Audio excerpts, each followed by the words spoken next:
Hello everyone, let us continue our discussion. We are in week 8 and this is our second lecture, and this week we are going to learn staircase design and flat slab design. And in fact, in the last class we discussed the general requirements for a staircase design, and then we also considered one example where we designed a dog-legged stair.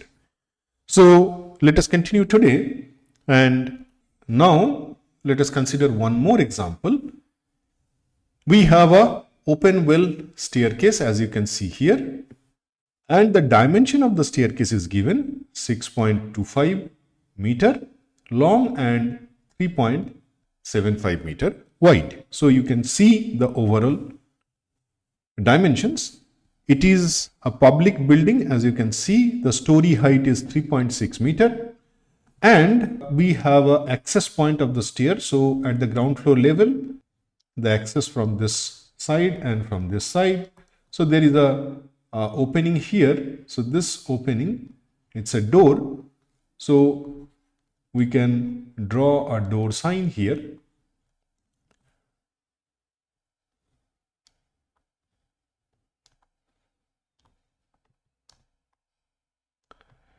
So that is the access point on either side. And then once you access this common area,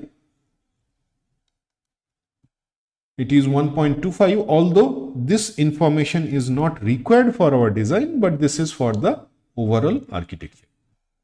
Now, the stair starts from the ground floor level. Normally, when you take the first flight, so this is the first step and it is actually supported on ground.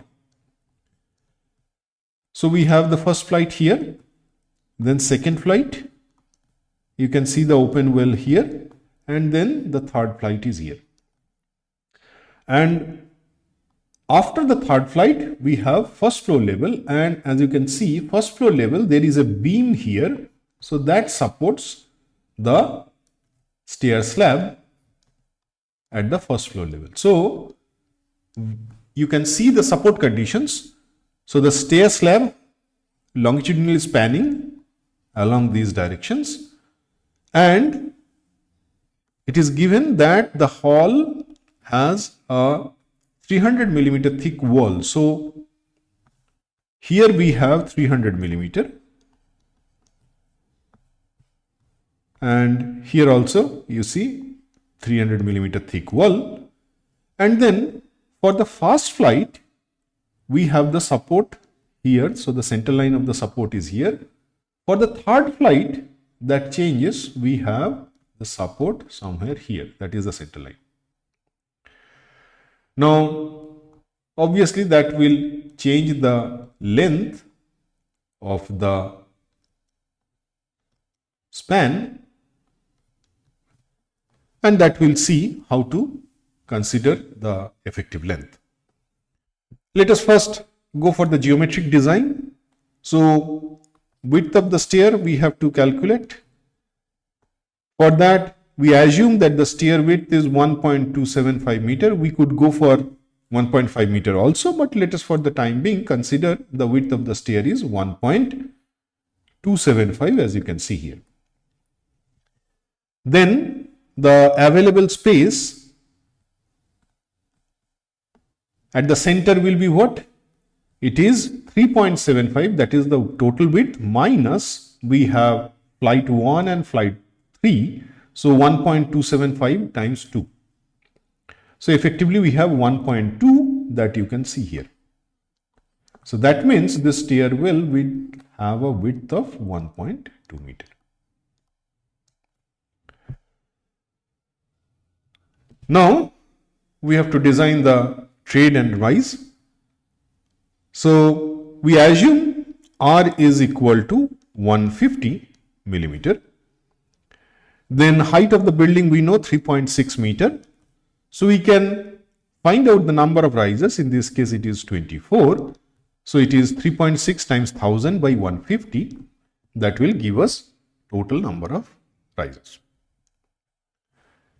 Then arrangement of flights. So we have first flight here, second flight there, and third flight here.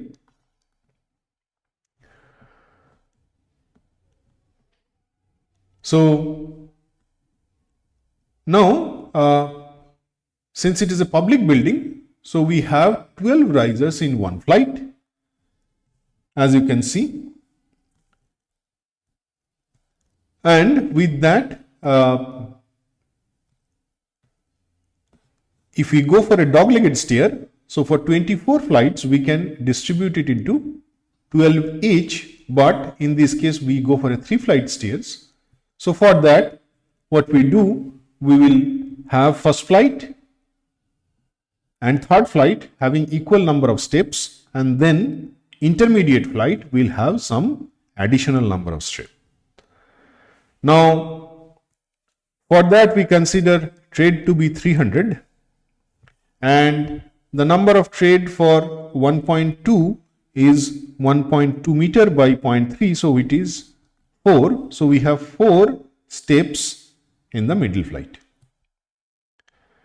Then we have to provide altogether 24 steps. For that, we will have 9 steps or 9 treads in first and third flight.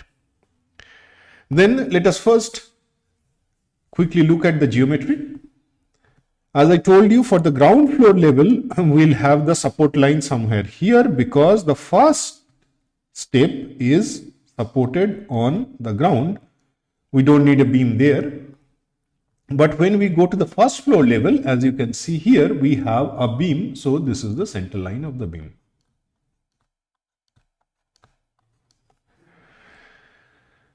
And the geometry of the open well stair is now, as you can see on your screen. So what we have to do, we have to go for the design of flights. Now in this case, we have 3 flights. So you have to design 3 flights, but out of that, we can reduce it as we progress, you will see. But at least we have to design 1 flight here. So we'll consider this flight because this has a bigger span length compared to the first flight. And then of course, we have to also design the middle flight. Now, let us first go for load calculation. So dead load of the west slab. For that, we assume slab thickness 180 millimeter. So weight per square meter 0.18 into 25, that is 4.5 kilonewton. We have to convert that into horizontal plane. So you know it is square root of r square plus t square divided by t. So effectively what we get, 4.99 kilonewton per meter square. So then we consider 1 meter wide strip of slab. So design load per meter for each flight is first self weight, which is 4.99 kilonewton. Then weight of steps, that r by 2 times 24, which is 1.728 kilonewton. Then we have 25 millimeter flooring, that is an assumption, 25 millimeter or 1 inch flooring. So 25 into 24 is 0.6 kilonewton. Then ceiling plaster, which is a lump sum of 0.16 kilonewton. Then this is a public building. We have to add live load, which is 5 kilonewton per meter square, because we consider per meter. So 1 meter length, we have this much of live load. So total load is the summation of all of them, which is 12.478 kilonewton. Then factored load 1.5 times of that, which is 18.717 kilonewton. Now, for the landing portion, you see, if we consider say this landing, for the landing portion, then we have west slab of 180 millimeter. For that, we can calculate the dead load. Then we have the weight of flooring, ceiling plaster, and live load. Right. So total load per meter is 10.26 kilonewton per meter, and then factored load is 1.5 times of that, which is 15.3. Now, the landing is actually shared by 2 flights, and therefore we have to consider half of the load when we will design. So it is 7.695 kilonewton per meter. Now next is we have to consider the effective span of each flight. As I told you, the first step is actually supported on ground, so it will have a center line somewhere here, while the third flight, when it reaches first floor, it has a end beam which is having a center line there. Now compared to this, if you recall the dog-legged stair earlier, so it had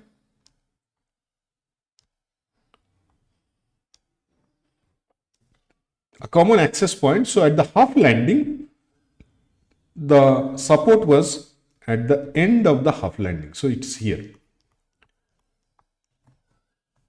And when it reaches the other side, the other floor, it will have a support here beyond the dimension of the stair.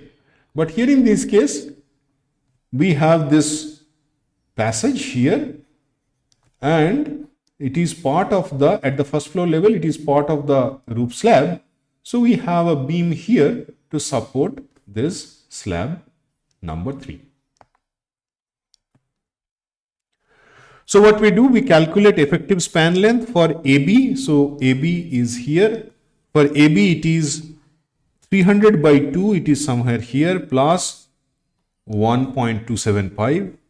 Then 2.7 minus 300 is the tread by 2. So effectively we have 3.975 meter or 3975 millimeter. Now for AC, that is the mid span, we have 300 by 2 plus 1.275 on either side plus 1.2 at the middle. So total we have 4050 millimeter or 4.05 millimeter. So meter. Now for CD, which is here, that is the third flight, it is 300 by 2 plus 1.275 plus 2.7 meter at the middle. Then we have support here in the form of a beam. So half of the width, that is 300 by 2, should be added to 2700. So total length is 4275 millimeter. So we have span 1, span 2 and span 3. Out of that, span 1 and span 3, if we consider, span 3 has a greater length. So let us design this span, and obviously it will be safe for span 1. So we can use the same design for span 1, and then additionally we have to design also span 2. So let us first design flight CD. Now for that, it is a beam which has a loading pattern like this.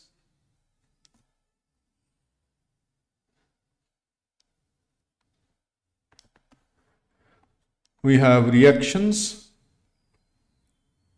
at the two ends. So this is RD and RC. So we can calculate the reactions. It is very simple. For a simply supported beam, we already know the UDLs and their respective dimensions. So RD is 37.39 kilonewton and RC is 26.92 kilonewton. So we can find out maximum bending moment, which will be somewhere here, not at the middle. So for that, we have to find out the zero shear location. So from the support D, we can find out this zero shear location, which is 1.998 meter. And this is the distribution of load. So 1.9 meter, that is for CD actually. So it is here 1.998.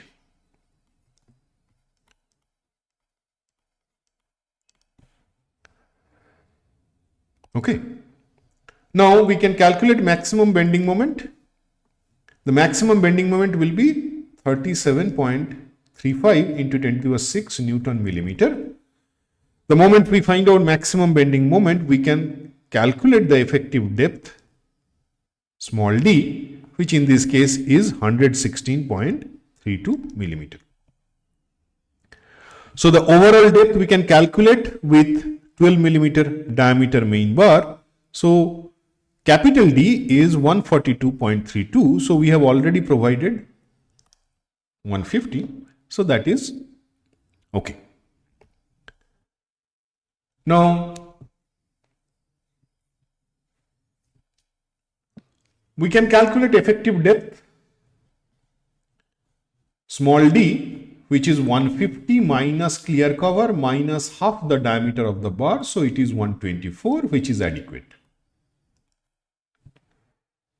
Then we have to provide the reinforcement. Reinforcement AST, again we have to find out using this expression for Fe415 bar and M20 concrete. So in this case AST is 1003 millimeter square. We have already selected 12 millimeter diameter bars, and for that each bar has an area of 113 millimeter square. So the spacing we can calculate as 113 millimeter center to center. So we provide 12 millimeter bars at the rate of 110 or 100 center to center in the flight 1 and flight 3. We design it based on flight 3, which we can repeat it for 1, right? So the main bars are estimated. So distribution bars 0.15% of the total cross section, which is in our case 225 millimeter square per meter. So try with 8 fibers and 8 fibers.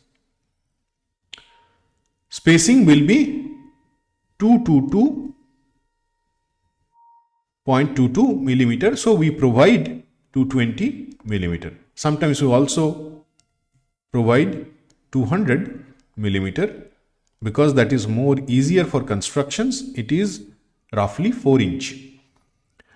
We can provide 220 millimeter center to center. That's not a problem because that's for the distribution bar, which is 0.15%. Now repeat the same exercise for the flight AC. For that again, we have to find out this is RA and RC, which is 22.2 kilonewton.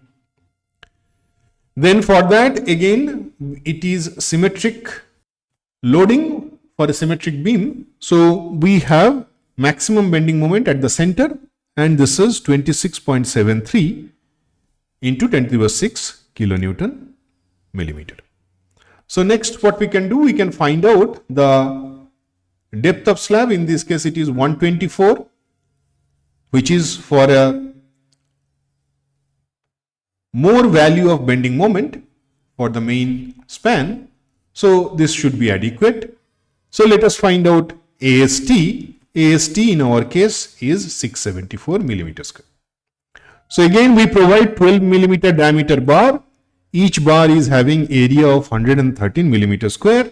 So the spacing for this problem is 167.6 millimeter. So what we can do, we can provide 12 millimeter diameter bars at the rate of 160 center to center, which is less than this is required. But as I told you, sometimes for the ease of construction, we provide in the multiple of inch, which is roughly 25.04.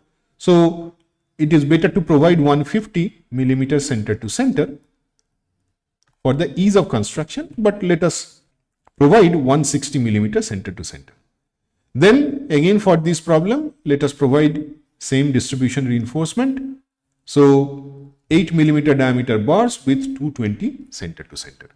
So the next is the detailing. So let us first go for detailing. As you can see, I told you at the ground floor level, we don't need to put a beam here to support because the first step itself is supported on the ground. So that's why we considered the support is here and the center line of the support is as marked. So from that support to the center line of the wall is the effective spanning of this stair slab. Now you can see the main bars. We have 12 phi at the rate 110 center to center. Then distribution bars 8 phi 220 center to center. And again, we have to provide adequate development length here, as you all know, and that is shown as marked, right? So this is the first flight. Similarly, mid flight, as you can see here, main reinforcement, we have 12 phi at the rate 160 center to center, distribution reinforcement 8 phi, same as earlier at the rate 220 center to center. Then we also have to provide LD here sufficient amount, and then that forms the detailing of the second flight. Now the third flight, as you can see here, when we reach the first floor we have a slab here, and then there is a beam here that supports the stair slab. So that's why we consider this is the center line of the beam, and accordingly we evaluate the effective length. So here also we have the same main bar and distribution bar, as you can see, along with adequate development length, and the thickness of the slab is 150 millimeter. So that completes the design of a openable stair, right? So go through this design steps, practice. If you have any doubt, do let us know. We'll clear your doubt. Thank you very much.